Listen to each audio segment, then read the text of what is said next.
Қазақстанның даму банкі 2023 жылдың соңына дейін елдің өңдеу өнеркәсібіне 4 триллион теңге қаржы құймақ. Саладағы кәсіпкерлерге берілетін несие көлемі де артады. Банк бұл істің басты стратегиясы сынайды. Бүгін елордада қаржы ұйымының өкілдері клиенттермен кездесті. Шараға елдің түкпір-түкпірінен 50-ден астам кәсіпкер қатысты.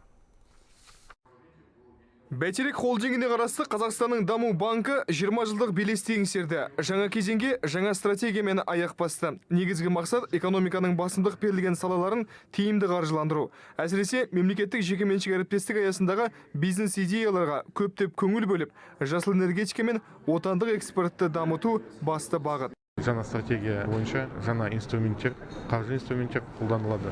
Сонымен қатар цифрлық инструменттер қолданылады. Мысал ретінде синдикаттық қаржыландыру деп айтамыз. Бұл әлемде өте ыңғайлы және аумақты сомаларды тартуға болады.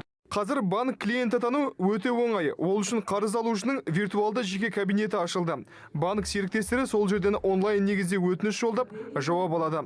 Қажет құжаттарын реттейді.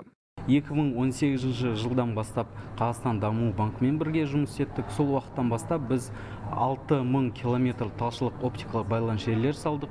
425 ауылдық елді мекендерге кең жолақты интернет бердік. Қазақстан даму банкі біз үшін серіктес. Банктың елдегі көптеген стратегиялық маңызды кәсіпорындарды іске қосуда үлесі зор. Пайдасын тұтас ел көрді. Мәселен, тауық еті, күнбағыс майы, жанармай, электр қуаты және көлік құрастыру салаларын қамтыған ауқымды жобалары жүзеге асты.